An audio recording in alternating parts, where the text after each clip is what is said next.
Through Noah's sobs, Vivienne hissed, "You filthy liar, using death to make things up." Naomi choked on her words, fired back, "You can't erase the blood of your son flowing in him." A security guard sneered, "A black waitress claiming to be part of the Hale family? Ridiculous." The clip spread like wildfire, and for the first time, the whole city rose up and asked, who truly disgraced the Hale family's name? The morning at the cemetery was veiled in a thin mist, wind threading through rows of headstones standing upright like silent figures. Vivienne Hale walked slowly along the gravel path, clutching a bouquet of white lilies in her arm. Once a woman who commanded fear in the world of finance, whose voice could shake a boardroom, now her eyes held only emptiness, exhaustion, and deep, unhidden lines of age. She stopped before the marble headstone engraved with the name Michael Hale, her only son, once expected to inherit the empire. Vivienne's hands trembled slightly as she placed the flowers on the damp earth, her breath held in tight, the white petals scattered, blending into the cold void that mirrored her heart. She sat down gently, her eyes locked on the carved letters, memories crashing in like a violent tide. Michael had once been her pride, proof that despite her icy exterior, Vivienne's life still had a place for love. Now, in front of this grave, she was left with nothing but isolation, a loss no solace could fill. Her lips moved with whispered words that failed to find sound, as if trying to call her son's name, though her voice was trapped in her throat. She believed she was alone, in a place where only the wind rustled through the tree. But as she rose, preparing to leave, her eyes froze. Just a few steps from the grave, a figure appeared, and in Vivienne's gaze, long accustomed to detachment, flicker of suspicion sparked. Naomi Brooks stood there, holding a small boy of about 3 in her arm. Noah, his golden hair glinting in the dim morning light, rested his innocent face against his mother's shoulder, while Naomi's shoulders trembled with each breath. Her eyes were swollen and red, clearly from long tears shed before Vivienne arrived. Naomi was not a name Vivienne recognized, but that frame, plain uniform, and the tired face of the working class triggered an immediate wall of contempt. Vivienne turned, step by step, approaching Naomi, her voice cold and unfiltered. "What are you doing at my son's grave?" The air, already heavy, shattered like glass struck hard. Naomi startled, eyes widening before clutching Noah tighter. The child sensed the tension, squirmed gently, and nestled deeper into his mother's chest. Naomi swallowed hard, her voice low but clear, weighted with restrained grief. "I came for him, not for you." The short sentence rang out, yet shook the entire space. Vivienne froze, her eyes blinking once, but her face quickly hardened again. She had long grown used to others bowing, to words chosen carefully so as not to offend her powerful pride. But now, in front of her, poor black woman dared to speak like that, dared to place her love on the same level as Vivienne's sacred law. A strange fury stirred within Vivienne. A wounded pain turned sharp, lashing outward. Vivienne stared directly at Naomi, her gaze cutting deep as if trying to crush her. She curled her lip, voice tight with disdain. "You think you have the right to stand here? Weep beside my son's name? Who are you to come to this place?" The words were not a question, but a verdict, harsh and venomous. Naomi went still, her face pale, though her eyes never left the headstone. She didn't respond immediately, as if trying to hold together her fragile calm. Noah stirred, his young face peeking out to look at the silver-haired woman glaring at them. That innocence became a blade slicing into Vivienne's chest, causing her more pain than rage. But instead of accepting the hurt, she gathered all her strength and turned it into an attack. Vivienne inhaled deeply, her voice slicing through the air like a blade. "I don't care who you are, but you have no right to turn this place into a stage for cheap tears. Leave now, before I'm forced to have someone remove you." Naomi clutched Noah tightly, her breath quickening. Her lips trembled, but when she finally spoke, her voice had shed its earlier hesitation. "He never saw me as beneath him. In his eyes, I wasn't just a servant. I was someone he loved." That declaration struck Vivienne still for a moment. She felt herself pushed back, as though memories of Michael, his late night, his averted eyes, suddenly surged forward, connecting pieces she had long ignored. But Vivienne's instincts allowed no acceptance of a truth outside her control. Her jaw clenched, her eyes reddening, her mind repeating one thought: impossible. Absolutely impossible. The cemetery fell silent, but beneath that silence, the rapid breathing of both women echoed clearly. On one side stood power, honor under threat. On the other hand, pain and love are being trampled. And between them, the innocent boy was like a fragile bridge, too young to grasp how cruel the world could be. But his cry was beginning to pierce through the false calm Vivienne clung to. In that split second, Vivienne realized this confrontation was not the end of the story. It was the beginning of a storm, one that could consume the very legacy she had spent her life building. And in that storm, Naomi's tears were not weak but a warning that the truth was waiting to be exposed.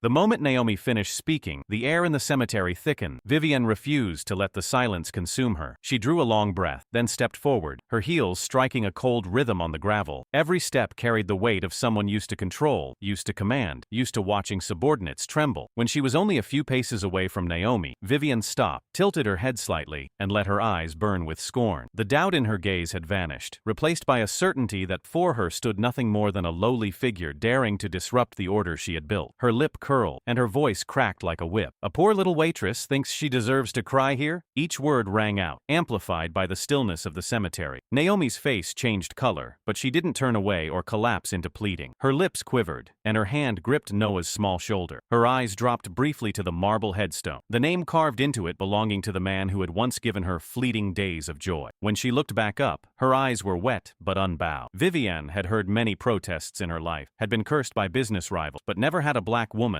a servant by trade, stood before her and spoken of her son with such unflinching resolve. A fire ignited in Vivienne's chest, painful and furious, as though her son's name had been defiled by this woman's presence. Noah, still in his mother's arms, began to hiccup softly. Then his cries burst into sharp wails, tore through the quiet. The boy was too young to grasp what was happening, but the tension, the harsh voices, the piercing glare from Vivienne, and the trembling in Naomi's breath all merged into a wave of invisible fear. Cries echoed across the rows of headstones, catching the attention of a few mourners in the distance. Their curious glances turned toward the scene, unsure of what was unfolding, but the sound of a child's raw grief cut deep into the already somber air. Vivienne's brow tightened as Noah's cries stirred a feeling she desperately wanted to reject: familiarity. That sound, pitch, recalled moments from Michael's childhood when he cried out in their mansion after falling or being scolded by her. But rather than soften her, the memory pushed her further into denial. Fist clenched. Her stare at Naomi became sharp as a blade. One thought pounded in her head: this woman must never be allowed to stand equal with the Hale family. Naomi held Noah close, whispering reassurances she no longer believed herself. In front of her stood a cold wall, this powerful woman she had only known from headlines, now throwing contempt at her like stone. But Naomi understood that if she backed down now, everything would collapse. Memories of Michael, of his gentle gaze, of his promise never to abandon her or the child, surged within her, anchoring her to the ground, forcing her to remain upright. The confrontation between the two women, one powerful and wealthy, the other poor and powerless, was beginning to draw attention from those nearby. Whispers rose from a distance, yet no one dared to step closer. They feared the presence of Vivienne Hale, a woman whose frown could shake an entire corporation, but they were also drawn to Naomi, pale but resolute face, her fragile arms wrapped protectively around her child like a single shield. Vivienne spoke again, her voice lower but no less cutting. "You think a few tears can tie your name to my family? Michael is dead, and I will not allow anyone to smear his name with that death." The words struck like a hammer, and Naomi wavered but kept her spine straight. Beside her, Noah's cries lashed at her heart like a whip, pushing her not to stay silent. Naomi drew a breath, letting her tears fall without bowing her head. "He wasn't the cold Hale you believe he was. He was a man who dared to love me, who dared to protect me. You may despise me, but you have no right to erase that truth." The words broke through her grief, and Vivienne flinched back a fraction, just enough to feel it herself, that the protest was anything but weak. Noah kept crying, his voice blending with the wind, a child's protest against the judgment and power he couldn't yet comprehend. Mourners nearby began to pause, their eyes confused, tinged with quiet outrage. They didn't know the full story, but they saw a child trembling in his mother's arm, facing the harsh words of a powerful woman. The air grew so dense that every breath seemed to carry weight. Vivienne, filled with rising fury, still fought to maintain the posture of someone untouchable. But somewhere, deep in her gaze, something cracked when she looked at Noah. The boy was still sobbing, his clear eyes wet and wide, reflecting both fear and something else, something unmistakably like Michael as a child. Vivienne shook her head firmly, trying to banish the illusion. She refused to let herself believe in any resemblance. Face to face, the two women stood like opposing forces, one rigidly defending honor, the other recklessly defending truth, and between them, Noah's cries tore through every facade, pushing the conflict to its peak. Vivienne knew this was only the beginning, but she also sensed that with every passing second, control was slipping away. And Naomi, her eyes still full of tears, now held a spark of resolve, as if she had made her choice. No matter the cost, she would not back down.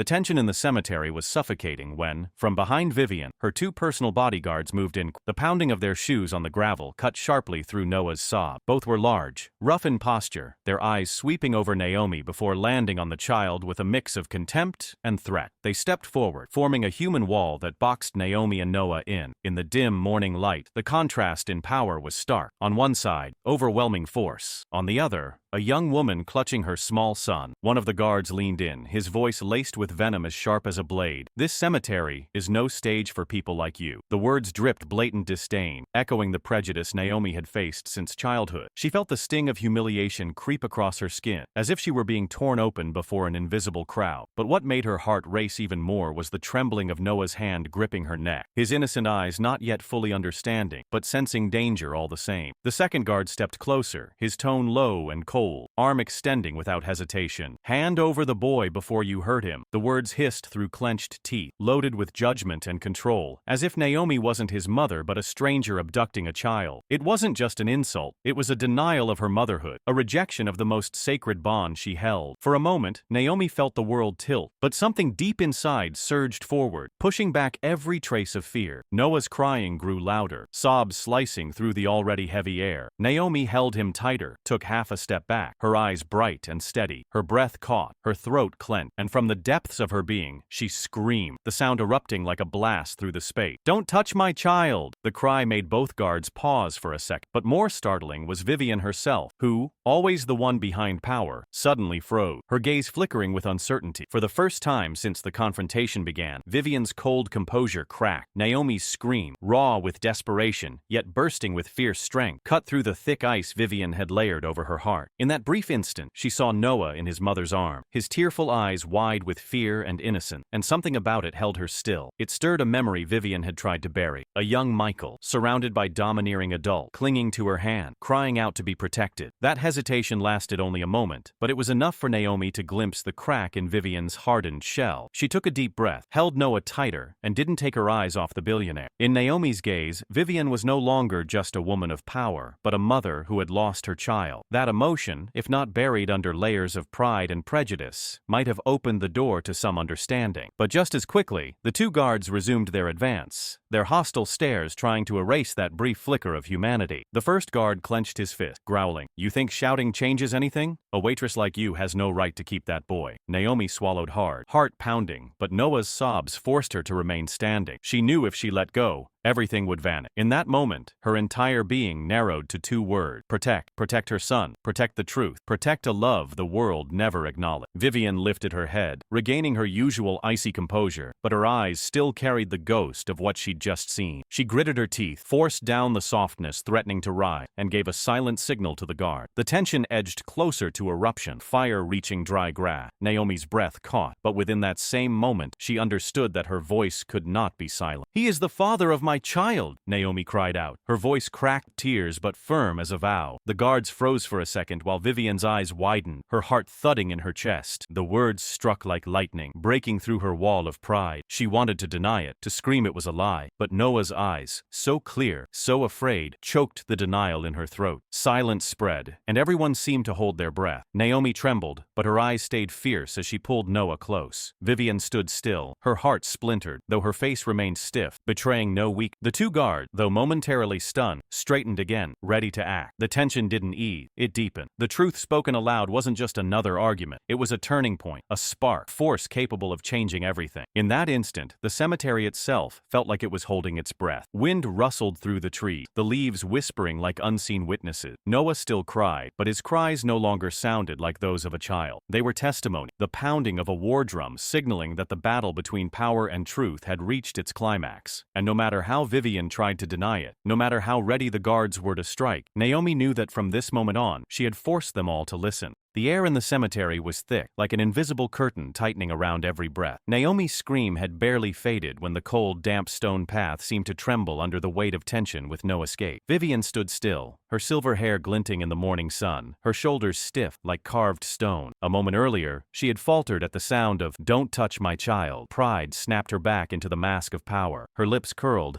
and a dry, scornful laugh escaped, as if Naomi's words were nothing but a joke. Your child. Don't kid yourself. That laugh was cold, not the laugh of someone who found something absurd, but the laugh of someone who sought to crush another through disdain. Each syllable landed like a nail in the air, turning Naomi's pain into something to ridicule. Vivienne wasn't just denying, she was weaponizing the denial, using it to strip Naomi of any right to hold her head high. The two guards on either side immediately chimed in. Cruel echo. One let out a derisive chuckle, his voice thick and gritty like a punch to the face. A white-skinned, blonde-haired kid doesn't belong to you. The question was loaded, a racial judgment dressed as logic, turning Noah into evidence against his mother. The other laughed openly, eyes gleaming with mockery. Anyone with eyes can see it. No one's going to believe a black woman like you gave birth to that boy. Naomi staggered, feet rooted to the ground. Her chest heaved, tears streaming down, yet her voice still broke through, choked but unshaken. Michael Hale's blood still runs in him. The words came out like an oath, heavy and anchoring, a truth standing firm in the storm of prejudice. Every syllable of Michael Hale hit Vivienne like a slap across the path. That name, spoken by Naomi, was both sacred and defiant, hammering directly at Vivienne's pride. Vivienne flinched, her whole face darkening, her eyes flared with humiliation and fury. She stepped forward, her shoes digging into the gravel, her voice slicing through clenched teeth. How dare you tarnish my son's name? Her growl echoed across the cemetery, startling a few distant mourners into turning their head. The once silent space now erupted into a brewing storm. Naomi trembled, but she didn't back down. Her body was small, her arms fragile, but something fierce surged within her. Her tear-filled eyes locked with Vivienne, unafraid. Noah sobbed in her embrace, his face streaked with tears, tiny fists clinging tightly to her shirt. The scene was a brutal contrast, fragility surrounded by cruelty, yet inside it burned a flame no one could extinguish. Vivienne didn't stop with that accusation. She poured out every venomous word left in her. You think saying his name raises your worth? My son was a Hale, born for the light, not to sink into the filth with someone like you. Each line was a blade, cutting into Naomi. Every word was a slap, denying love, denying the child's very existence. The two bodyguards, like men waiting for the perfect moment, jumped in with gleeful laughter. One threw fuel on the fire. She just wants money. That pregnancy. Who's to say it's even Michael? The other narrowed his eye, voice slick with malice. This kid's probably just an excuse to cash in. Look at him. So different. It's obvious. The cruel mockery poured down, dragging Naomi into the deepest pit of humiliation. Yet it was those very words that ignited her fury. Naomi drew a breath, her voice breaking into a strangled cry. He loved me, and Noah is proof of that love. You can laugh, insult me all you want, but the truth, you can't deny it. Her cry rose with Noah's sob, echoing like a bell struck hard, stirring even the distant onlookers into attention. Whispers spread, some in shock, some in doubt, but the tension rippled outward, unstoppable. Vivienne pressed a hand to her chest, where her heart pounded out of rhythm. She hated that trembling, saw it as a sign of weakness. She shouted louder, trying to drown her own doubt. Silence! You have no right to attach your name to the Hale family. Her voice slashed through the air, shattering the uneasy quiet. Noah wailed in panic, his cries like thunder tearing through the sky. Naomi, clutching her son, sobbed, yet stood tall. The clash between truth and prejudice had evolved past words. It had become a war between honor and motherhood. Vivienne tried to erase the truth with screams, power. With the guards standing at her side, Naomi clung to the truth, teared, with love, with a resolve that refused to be broken. Wind swept through the tree, leaves falling like invisible witnesses. The cemetery, once meant for silence, now echoed with shouts, sobs, and jeers, a chaotic symphony of injustice and defiance. Those watching from afar began to inch closer, not yet intervening, but their eyes fixed on every detail, taking it all in. Naomi knew every word she spoke now was a spark that could set a wildfire, but she had no choice. She had to hold firm. In her arm, Noah buried his face in her chest, his choking sobs resonating with her courage.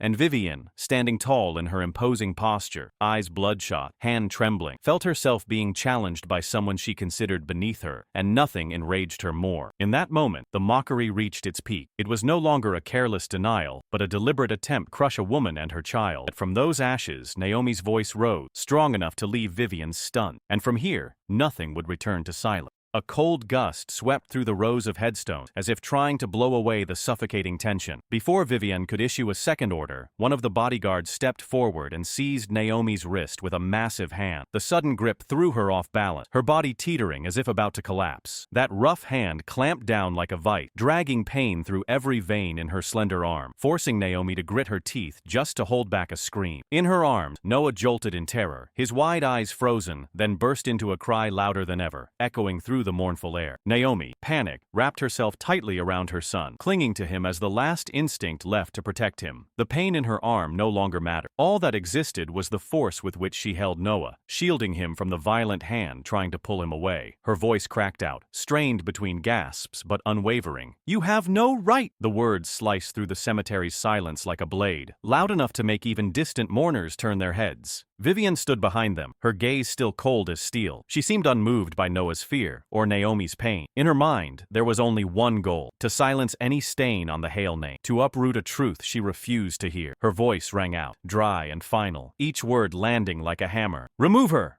Now." The moment the command left her lips, the air grew even heavier, sealed by the authority of someone who held absolute power. The two bodyguards obeyed instantly. The first twisted Naomi's arm behind her back, drawing a cry of pain. The second reached in, trying to pry Noah from her grasp. The scene turned feral. Naomi screamed, biting her lip until it bled, arms locked tight around her son. Noah sobbed harder, his cries rising through the cemetery, echoing from grave to grave, crashing into the ears of every witness. It was no longer the cry of a child. It was an alarm, a call to conscience, stirring outrage in those watching. People in the cemetery began to gather, eyes fixed in disbelief. They saw a black woman being shoved, a blonde child screaming in his mother's arm, two large men using force, and a powerful woman standing behind it all, eyes like frozen glass. No one spoke it, cowed by Vivienne Hale's reputation, but their stares became silent knives, pressing against her back, demanding answers. Naomi struggled, her small frame collapsing and rising again on the cold ground, yet she still screamed, her voice breaking but sharp.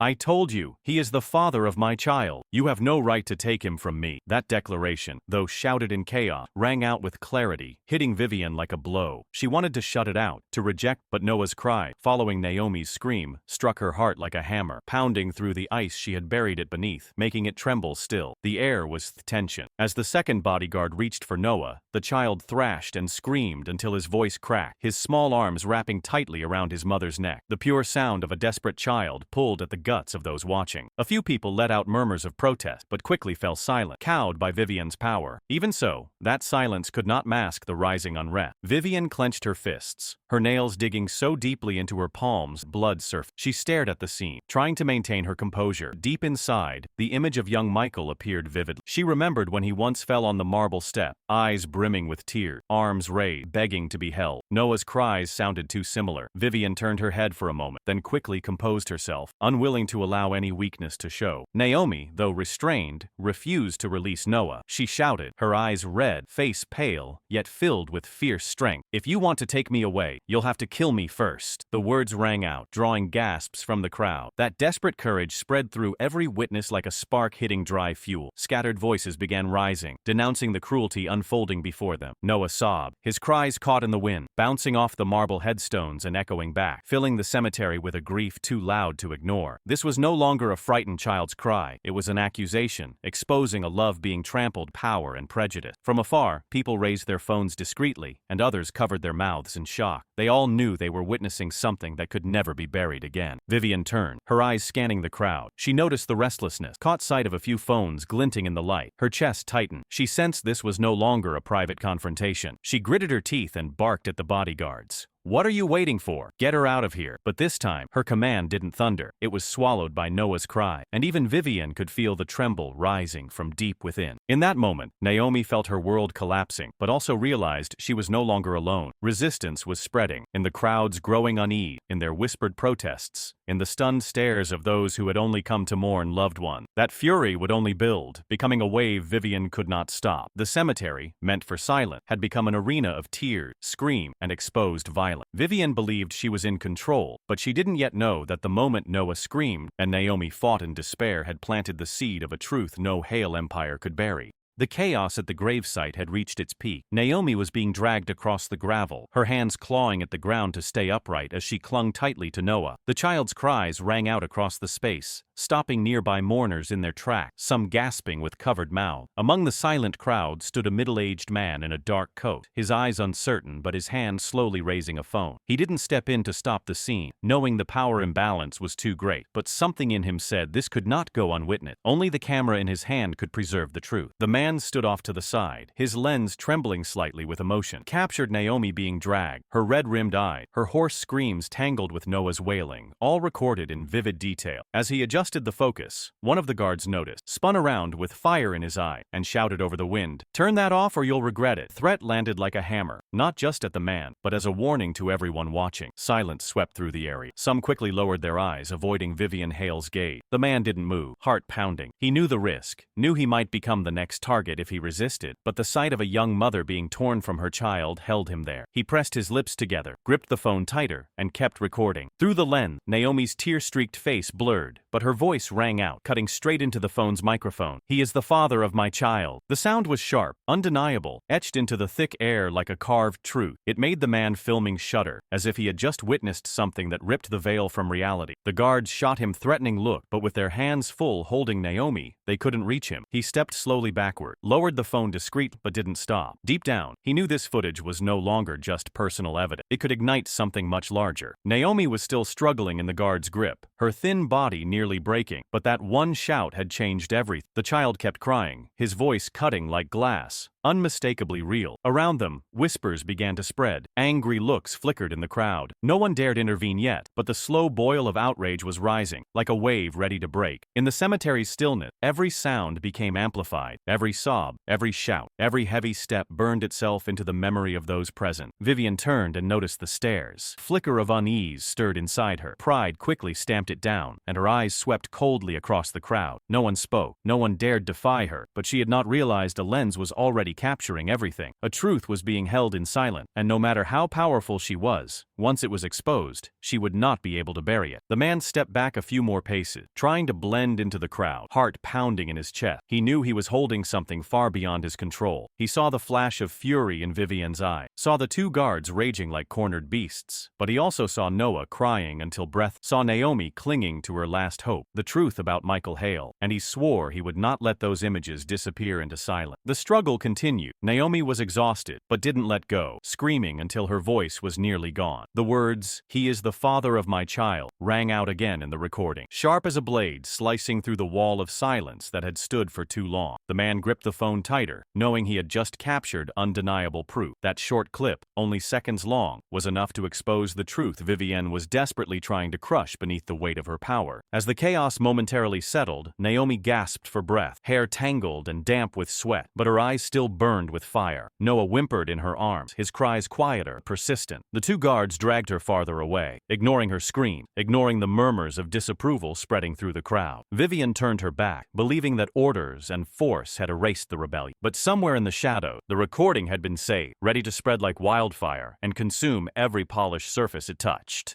The man walked quickly out of the cemetery, holding the phone tightly in his coat pocket. He had no idea that in just a few hours, the brief footage would surface online, spread like lightning, and become the center of a storm. Naomi's scream, Noah's cry, and the image of Vivienne standing cold in the middle of the chaos would strike the conscience of millions. And from that moment on, the battle would no longer be contained within the quiet of a cemetery. It would spill out into the world beyond. Noah's cries still echoed through the cemetery, each sob ricocheting off the cold gravestones, pushing nearby mourners to their breaking point. The early silence had begun to fracture as several middle-aged men stepped closer, their faces marked growing anger. Then suddenly, from within the crowd, a voice rang out, firm and resonant. "Let her go." That shout ignited the smoldering tension, instantly joined by others. A group, women and men alike, chanted in unison, "Let her go!" What had once been a place of quiet and mourning now erupted into a wave of open protest. The two bodyguards froze, eyes shifting nervously. They hadn't expected the situation to draw this much attention, let alone provoke people who had come only to grieve their loved ones into speaking out. One guard tightened his grip on Naomi's wrist, barking in a low, threatening tone. "Anyone who interferes will be dealt with." The warning was cold, but in that moment, it only fueled the crowd's outrage. Someone murmured, "Dealt with how? This isn't their private ground." Another stepped forward, gaze locked on the guard, silently declaring that their authority wouldn't stand against justice forever. Naomi was still pinned, her face pale from pain and fear, but in her eye burned a strange, fierce clarity. Tears streamed down her cheek, her voice hoarse from screaming, yet every word she spoke through the tension. "You can deny me, but you cannot deny your own grandchild." Her voice rang out, sharp and heavy, splitting the atmosphere like a fault line. The crowd froze for a moment, then erupted in stunned whispers. What did she say? Grandchild? That child is Michael Hale's? Vivienne stood behind them, and for an instant, all the frost in her expression melted away. Her eyes widened, Vivienne, fists she had clenched now trembling in the air. That sentence, short and merciless, deep into the void she had tried so hard to conceal. She wanted to scream back, to laugh it off as a lie, but Naomi's eyes, red but unyielding, and Noah's heart-wrenching sobs, silenced her. In that moment, Vivienne felt her whole body falling into an endless void. The crowd grew louder, more agitated. One man pointed straight at Vivienne, voice sharp. "If that's your grandson, how can you just stand there?" A middle-aged woman shook her head, eyes filled with disgust. "He's just a child. How can they be so cruel?" The wave of outrage spread, no longer scattered whispers but a unified outcry. No one feared the guards' threatening looks anymore. The sound of a child's cries had surpassed any threat. Naomi could feel the momentum shifting. This was no longer just her battle. Her legs trembled, but she forced herself to stand tall, so Noah would see his mother unbroken. She looked directly at Vivienne, her eyes full of pain and hope. "Michael promised to protect us. He's gone, but Noah is still as blood. How long will you keep denying it?" Her voice cracked, but every word struck like a chisel to stone, cornering Vivienne with no room left to retreat. Vivienne heard it all but didn't respond. Her heartbeat raced, a storm of anger and confusion swelling in her chest. Her hands shook, lips tightly pressed together, fighting to cling to her pride, but memories of Michael surged back, as if he himself were staring at her in reproach. Noah's tearful eyes looked so much like his that she could hardly breathe. For a moment, Vivienne had to turn away, but the noise from the crowd forced her back into the present. The two guards still gripped Naomi, but their confusion showed. One of them growled, though his voice wavered. "Step back. This doesn't concern you." No sooner had he spoken than a voice responded firmly. "We can't stand by and watch a child ripped from his mother." That brave statement sparked a chorus of agreement. An elderly man leaning on a cane added hoarsely, "Justice doesn't belong to the strong. It belongs to the truth." These words, though spoken by ordinary people, carried more weight than any threat the guards could give. Naomi looked around, heart tightening yet flaring with hope. She knew this moment would change everything. The truth no longer rested quietly in her fragile arm. It was spreading through the crowd. She felt Noah press into her chest, his sobs still heavy, but the warmth of those around her became an invisible shield. Vivienne, now face to face with the rising tide of outrage, tried to remain upright, but her trembling hands betrayed that her grip on power was no longer whole. She knew the situation had slipped beyond control, and even one sentence from Naomi could topple the wall of dignity she had spent years building. Her gaze wavered, no longer cold, caught between denial, fear of the truth uncovered. The cemetery, once meant for silence, had become an arena for challenge and resistance. Noah's cries, Naomi's scream, the chant of "let her go" from the crowd, all of it crashed against the stone markers and came back louder, echoing like the roar of justice awakening. And in that moment, though Vivienne said nothing more, her trembling hand in the air was enough to show that the mask she wore was cracked and nothing could stop the truth from rising out of the dark.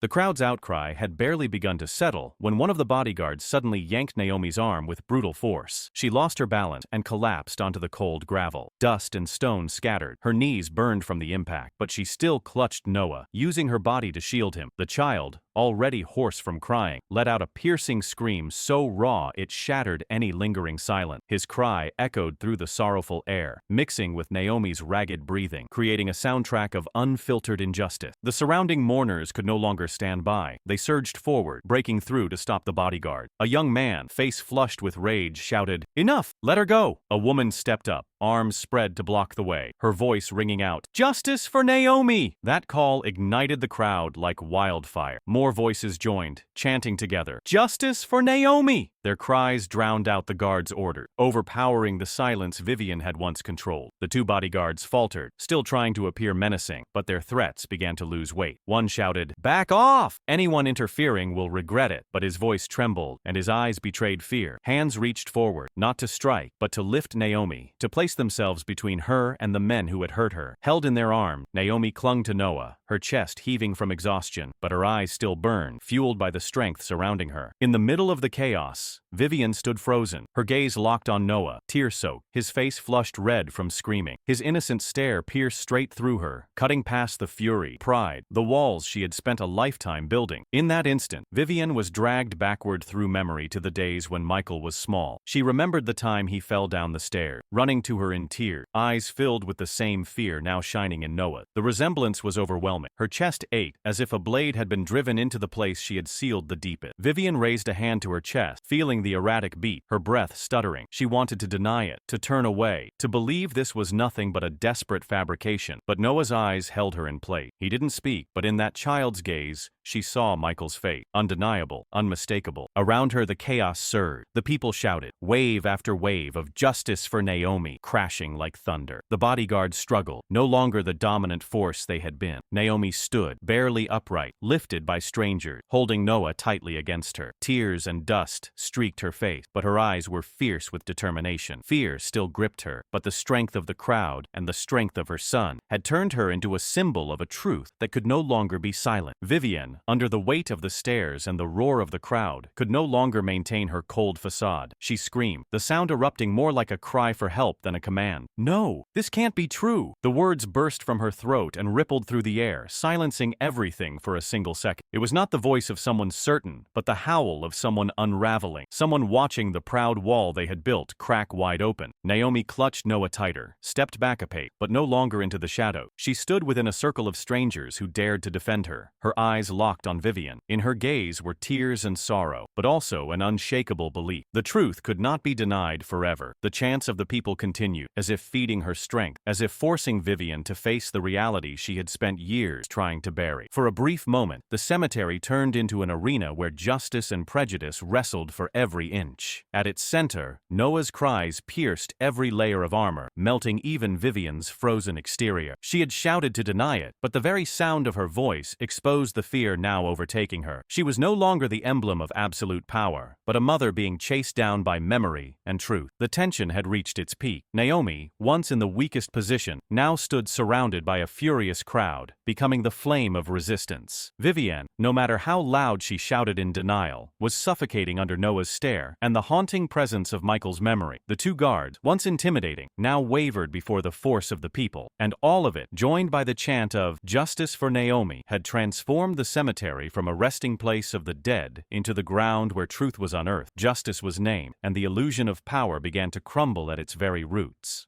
Just hours after the chaos unfolded at the cemetery, the video capturing Naomi being dragged across the gravel surfaced on social media. The man who had quietly recorded it never imagined that his less than 1 minute clip would spiral beyond his control, spreading at lightning speed. Every frame was crystal clear, capturing Naomi's scream, Noah's sob, and Vivienne's icy face in the background. The scene was too jarring, pulling viewers straight into the raw tragedy unfolding in broad daylight. Netizens began sharing the video at an unprecedented rate. Within the morning alone, thousands of shares appeared, and by the afternoon, that number had climbed into the millions. Beneath each post, waves of outrage flooded the comments, most expressing disbelief that such cruelty could happen in front of so many witnesses. The phrase, "Justice for Naomi," quickly became the most repeated slogan. It wasn't long before the hashtag Justice for Naomi trended globally, becoming the center of a massive public conversation. What made the video even more explosive was the unmistakable sound at the 30-second mark, when Naomi, struggling desperately, cried out, "He is the father of my child." The line was captured clearly, echoing amid the noise and Noah's cry, and became irrefutable evidence. Even people who had never heard of Naomi or the Hale family were stunned by that declaration. It transformed the video from a record of violence into the exposure of a scandalous family secret, directly implicating a prominent business dynasty. Online news outlets quickly picked up the story, with headlines about "A black woman assaulted at billionaire's son's grave" and questions about the child's identity. Within hours, stills from the video were everywhere, showing Naomi being dragged, Noah screaming, and Vivienne standing in the background, exuding power. International news platforms began translating the story, turning it into a global controversy that extended far beyond national borders. A wave of solidarity formed across social media, with users sharing stories of injustice they had witnessed and calling for unity to support Naomi. Illustrated images of Naomi holding her child while facing down the two bodyguards spread as symbols of motherhood and resistance. In several cities, small marches began forming, with signs reading "Justice for Naomi" and "Let the truth be heard." Meanwhile, sociologists,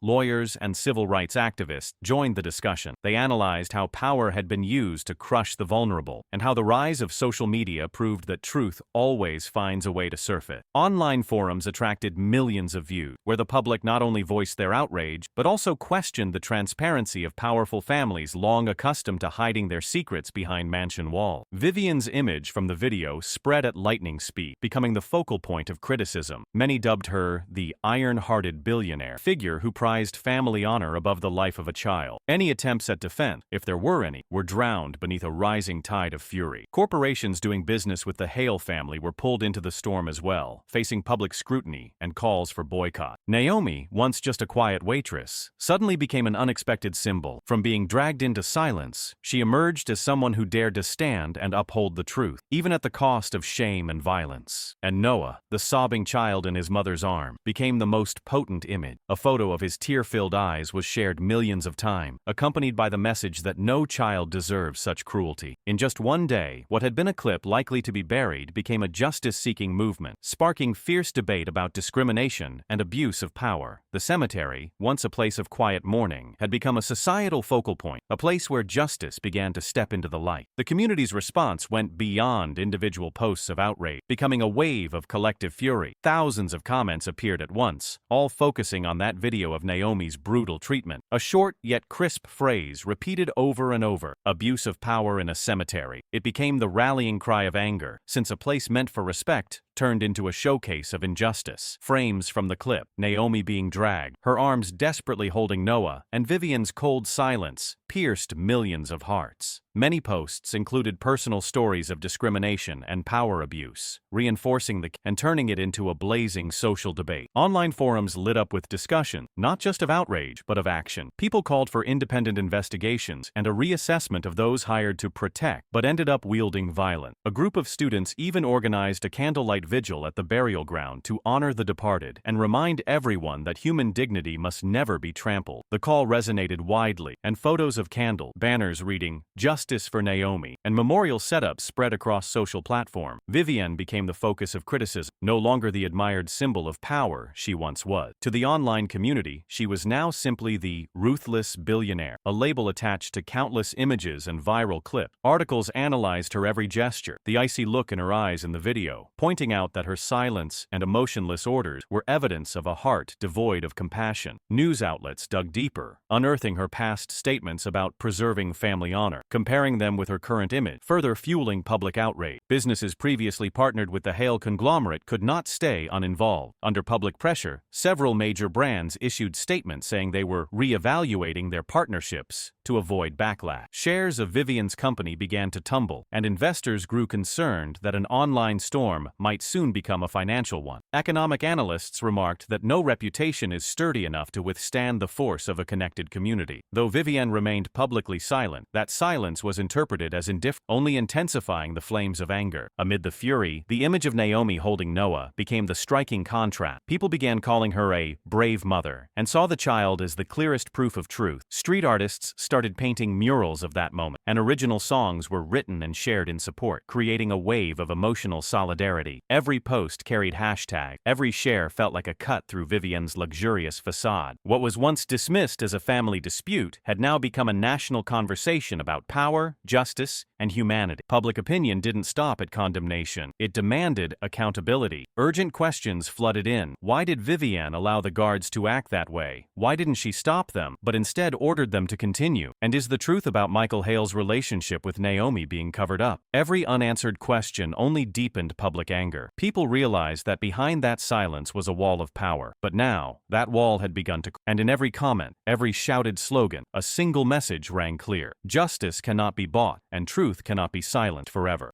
The spread of the video didn't stop at personal pages, but quickly became fuel for mainstream media. Just one day later, a slew of morning talk shows began covering the story. With a serious tone, the host opened with a question that stunned viewers. Is this child the Hale family's hidden secret? Immediately, the screen flashed clips from the video. Naomi's face filled with despair, Noah crying uncontrollably, and Vivienne standing coldly behind them. Viewers felt pulled into a real-life drama, where power and truth clashed. The talk show guests didn't stop at emotional reactions, but also analyzed the impact on the Hale family's reputation, and raised questions about social responsibility when power is used to suppress a young woman. Print and digital newspapers didn't miss the opportunity. Major outlets ran front-page headlines, claiming they had located witnesses who had seen Michael Michael Hale with Naomi while he was alive. One former college classmate of Michael's admitted in an interview that he had seen the two together on multiple occasions, not only at large parties, but also in private meetings. These testimonies were repeated across various publications, forming a trail of indirect evidence, suggesting the relationship between Michael and Naomi was not fabricated. Online news sites went further by digging up old photos. One showed Michael at a suburban coffee shop years ago, and coincidentally, in the background, Naomi's faint silhouette appeared. A photo once overlooked suddenly became central proof that she had been part of the heir's personal life. These fragmented pieces, pieced together by the media, started to create a picture that even Vivienne found hard to deny. Evening commentary shows brought in sociologists and legal experts, pointed out that if Noah's paternity was proven, he would have a legal claim to inheritance, meaning Vivienne could no longer monopolize control over the estate. The story had evolved from a personal tragedy into a broader debate about fairness and entitlement in modern society. Ordinary people watching the news felt outraged at how Naomi had been treated and were increasingly curious about the secret being buried. Each report and discussion strengthened the public link between the names Naomi Brooks and Michael Hale. On another talk show, the host invited single mothers to share their perspective. They empathized with Naomi, saying that the image of her holding Noah through the violence had reignited memories of being scorned by society. Their tears on live television moved millions, further spreading the wave of support for Naomi. The image of a woman of color standing against the might of a powerful dynasty came to be seen as a symbol of resilience. Meanwhile, some newspapers took a different angle, focusing on Vivienne's downfall. The articles described her as facing unprecedented pressure, from shareholders to public opinion, from business partners to the international community. Every sentence painted a picture of gradual isolation, as the once feared power figure of the corporate world now found herself surrounded by questions and scrutiny. Every news article, every talk show, every interview became a blow to the wall of pride Vivienne had spent years building. Each witness testimony, each unearthed image from the past, only clarified that the truth was shifting in Naomi's favor. And amid the constant media noise, one fact became undeniable. The secret Vivienne had tried to bury had escaped, turning into a story the entire public was now following with growing intensity, with no way to reverse course. The relentless media coverage left Vivienne no choice but to break her silence. She immediately hired a team of top-tier lawyers to prepare a counterattack, with one goal only: to destroy Naomi's credibility before the narrative spiraled further. In a brief press conference held at the law office, one of Vivienne's attorneys stood before the camera, voice calm but cutting, and declared that Naomi Brooks was a textbook gold digger, exploiting the Hale family's grief and public sympathy for personal gain. The language was carefully crafted, accompanied by a summary of suspicions surrounding Naomi's background, designed to paint her as nothing more than an opportunist. Vivienne's face showed a flicker of reassurance as she listened, believing that with experience and influence, the legal team could still turn the tide. But real life isn't that simple. The lawyers' statements quickly spread across media channels, and instead of putting out the fire, they added fuel to it. Public opinion became deeply divided, splitting into two sharply opposed camps. Some skeptics argued that Naomi might truly be trying to exploit the situation, especially given how often the public had heard stories of women fabricating claims to latch onto powerful names. Comments like, "If she's really honest, why didn't she stay silent from the start?" began appearing on forums, reflecting the uncertainty and suspicion held by part of the audience. On the other hand, the majority still stood firmly with Naomi. Supporters believed that Vivienne's decision to urgently lawyer up and label Naomi a gold digger only exposed her panic. They saw in the video a stark reality: a mother being dragged in front of her young son, a child screaming in terror, and a powerful woman standing still like a detached observer. Those images could not be erased by a few sharp arguments, and the public viewed the attempt to discredit Naomi as a deflection more than a defense. On social media, the debates grew increasingly heated. One side floated theories that Naomi might be fabricating the story, citing the absence of any publicly released document, and questioning whether the child's different appearance could be a reason for doubt. The opposing side responded with empathy, emphasizing that every mother knows her own child, and Vivienne's persistent denial only made her look worse. The arguments flooded every post, tens of thousands of comments piling up, creating a level of intensity that even media experts began analyzing publicly. What made the division especially stark was that both sides actively sought evidence to support their claim. Some skeptics dug through records, searching for past information about Naomi, anything that could weaken her credibility. Meanwhile, supporters repeatedly shared the video and images, posting long analyses of Noah's facial features, the resemblance in his eyes to Michael Hale, and subtle details about how Naomi protected protected her child. This polarization created an unprecedented information war, turning what began at a cemetery into a story dominating every platform. Vivienne, meanwhile, maintained a cold demeanor, avoiding direct television appearances and letting her lawyers speak on her behalf. She believed that staying distant would shield her from public embarrassment, but that silence was interpreted in multiple ways. Some thought she couldn't face the truth, while others saw it as the tactic of someone used to manipulating public perception. Naomi, though she had not issued an official statement since the incident, drew more attention than ever. Every move she made, from a photo taken at work to a casual word with a neighbor, was scrutinized and circulated online. Amid this polarization, one thing had become clear. The story no longer belonged solely to Vivienne or Naomi, but had evolved into a clash of societal value. The division, though intense, proved that no attempt to bury the truth could ever be fully effective. And once the public began seeking answers on its own, the power of any individual, no matter how wealthy, could no longer maintain control.